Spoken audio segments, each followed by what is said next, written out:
We have Andrew Borene, the senior fellow at the National Security Institute and former senior intelligence official, joining us now live. Thank you so much for taking the time to join us and to help kind of break all this down. Great to join you. And I want to start by asking you kind of overall, as we see all of this progress, we heard this ceasefire deal that was announced by President Trump late yesterday, just hours before he said that they would perform the U.S. that major attack on Iran. So what do you make of all of this and what has kind of stood out to you? I think predominantly what I would say is that this is not an armistice. We're dealing with a very fragile, just announced 15-day ceasefire. And I think we're going to, the watchwords will be monitoring and verification. So, Iran, from what I have read, says, they would like all of this subject to Iranian Revolutionary Guard Corps or Iranian military coordination. And so I think what we're going to see in the next 15 days is a much broader than just the United States, but a European partner. We're already seeing United Arab Emirates committing. And I think what we're going to see is a very much a verification driven, because I think trust is an absolute minimum with regards to Iran and its kind of axis partners in China and Russia and North Korea. And I popped this up on your screen. This is coming in from a Pakistani official, and it says violations of ceasefire have been reported at a few places across that conflict zone, which undermine the spirit of the peace process. I earnestly and sincerely urge all parties to exercise restraint and respect the ceasefire for 2 weeks as agreed upon so that diplomacy can take a lead role toward peaceful settlement of the conflict. Now, I have to imagine this is something that we're going to see probably a lot of, where there are these different ceasefire violations that are reported, but it then becomes unclear, is this a ceasefire violation or is it something else? Yeah, and again, back to that verification, right? And I think in some ways I watched the secretary's speech and the chairman's remarks, and kind of I interpreted that in some ways as it was almost like a halftime speech, right? It would be great if these combatants could walk off the field at the halftime with the scoreboard where it is.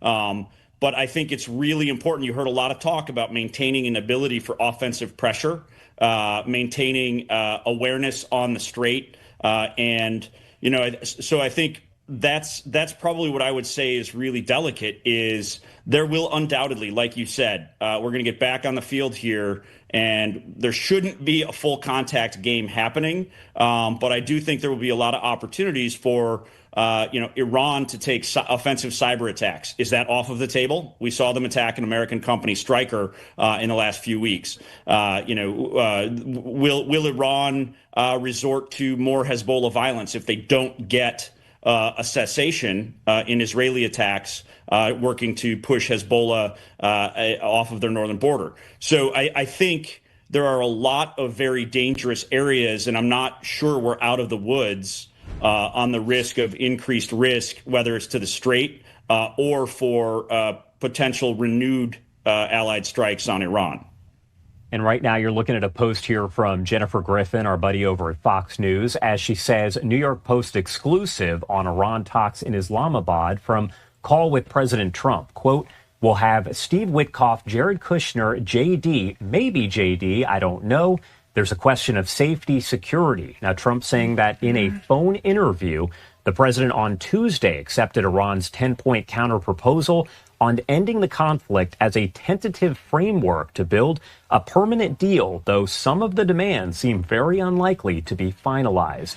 Now, that's part of, what you were talking about there with verification, but there's also a question about exactly what these two different deals really consist of, what the U.S. wants and what Iran wants, correct? Yeah, and I think I see, within the 10-point plan presented by Iran, I think I see some real friction points that probably will need to get negotiated down if this ceasefire is to extend into a longer peaceful status. Acceptance of Iran's nuclear enrichment rights is number 3 on the list that was published in Chinese media. I don't see that as acceptable based on all the previous statements that we have heard from the president and other administration officials. Number 9, withdrawal of U.S. combat forces from the region. Well, that's not really defined. I find that unlikely. I could be wrong, but it seems to me that if there will be a long-term structured reduction in violence and risk to the Strait of Hormuz and to whether it's oil or liquid natural gas or other extraction moving back out through that waterway, I find it highly unlikely that there would not be U.S. combat forces there or even other allied combat forces to help keep the peace. So I envision almost this turning into a bit of a standoff that would be a heavy military presence all around and a lot of things like big data, artificial intelligence enabled monitoring. And maybe there's a moment for a bright spot at this point is as the military confrontation is eased off, I think it opens up the possibility for commercial interests, oil shippers, cargo shippers, the insurance industry, to start using, and there you go, perfect. Markets are going to keep an eye on this. And for decades, it is the financial markets and folks interested in extraction, production, refinement. They often have the best visibility on open source intelligence or public data that can provide really good insights if Iran is in fact cheating on sanctions or if Iran is not allowing ships with certain digital IDs in the AIS system to move through the strait. So I think that there's a potential window here that this could move the right direction, but it's also a very dangerous couple of weeks here. And again, just like you mentioned here, we're looking at the stock market. It's very high in the green for the Dow, up 2.29%, a reaction, of course, to all of this. And we'll definitely see how things kind of play out. Now, you touched on this as well, but I want to pop up this live image that we have over in Beirut, Lebanon, where we know that this is not part of the ceasefire deal, according to the Israeli military. So those attacks still continue there on the Hezbollah terror group. We know, of course, that Hezbollah is Iran-backed. I have to ask you, what kind of role do you think Hezbollah could even play here if Iran is not able to attack Israel, Iran not able to attack the U.S., maybe eventually the Gulf Arab states? What role does Hezbollah then play on Iran's behalf? Yeah, and I think that, we call this proxy warfare, and I think we need to be concerned about things like proxy warfare or what Iran might use as kind of deniable terrorism or deniable offensive cyber attacks. I think that these types of hybrid activities that are not within the realm of conventional military operations or missile strikes or drones, I think that's probably the area I would be most concerned about myself. And another area that I'm watching is not only Hezbollah, but there's a broader system of actors, right? North Korea has missile technology and exports. And earlier in your reporting, you talked about an announcement of tariffs on anyone providing arms assistance to Iran. And so I think that during this 15-day window, and hopefully longer, it's going to be very important to monitor any potential offensive military capability being moved into Iran. And so I think that, perhaps this breathing room offers, like I said, opportunity for other partners, European partners that are reliant on those exports, Arab partners like United Arab Emirates, Qatar that suffered some strikes, Saudi Arabia, Arab allies. And so I think it's a way during this pause for emotions to settle a bit amongst the free world, the Western democracies and capitalist economies, and this could be a very productive thing. But Hezbollah is a proxy, and whether it's Hamas, Palestinian Islamic Jihad, lone actors, or again some of these offensive cyber criminal actors, I think that this period, that's going to be something to monitor, and we're not out of the woods. It's also interesting to note, again, you kind of touched on this already, but the fact that there are reports circulating that it might have been China, Russia, one of those allies that convinced Iran to sort of take this deal. So what role does all of that play? Is there pressure that's put on Iran, not just by the U.S., but also by its own allies? 100%.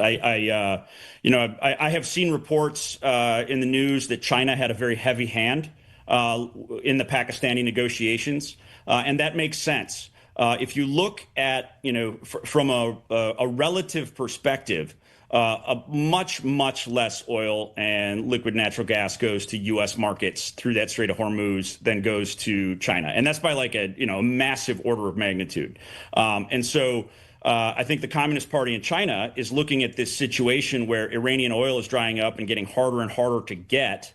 And they've been cutting some backroom deals with Iran to get their ships through. However, that starts to become a very tenuous domestic political situation for the Communist Party in China. And let's not forget that when we talk about those countries in that axis, China, Russia, Iran, North Korea, and a handful of other really totalitarian, authoritarian regimes, they don't like the notion that there might be a population that is unhappy with them to the point where they might take action to reform their own governments. And so, I do think that China played a very heavy hand trying to work to get this sort of more stabilized situation because the jam up in the Strait of Hormuz is considerably harder on China and Asian markets than it is on North American markets.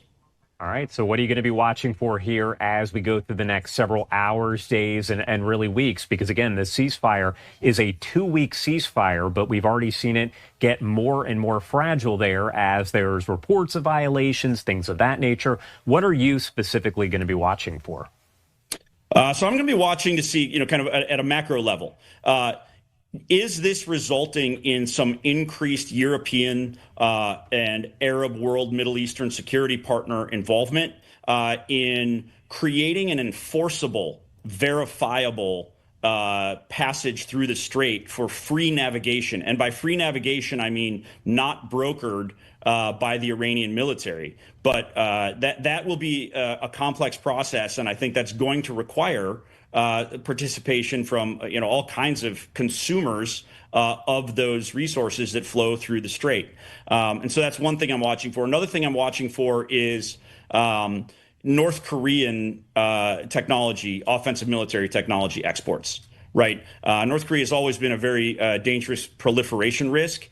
And, does North Korea work to start restocking Iran? So if you think of it as, are they treating this like a halftime break where they're drinking water, they're getting refit, they're reestablishing, and they're going to make another round of violence over the strait and to try to kind of reconstitute forces? Flowing resources into Iran. That's one major risk. And then another thing I'm watching for, of course, is what is the Chinese messaging, right? Is China really leaning into creating a more stable environment? Because we've got a very different geopolitical picture at the strategic level, right? And it wouldn't necessarily be NATO, but European powers are going to come into play in that as well, because they are also dependent on these resources. So again, there's a lot to watch for during this 15-day stress test.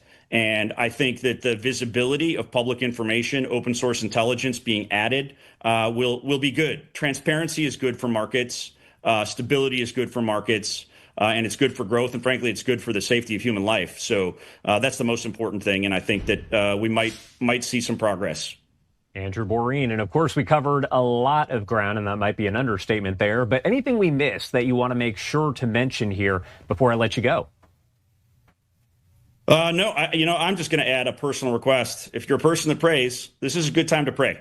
We've got a break in violence. I don't think anyone wants to see the United States forced into a position where renewed offensive strikes happen. And I think that maybe there's a very tenuous path if the Iranians can act in trustworthy ways. But I think that is the most dangerous thing, is if Iran tries to cheat on the deal.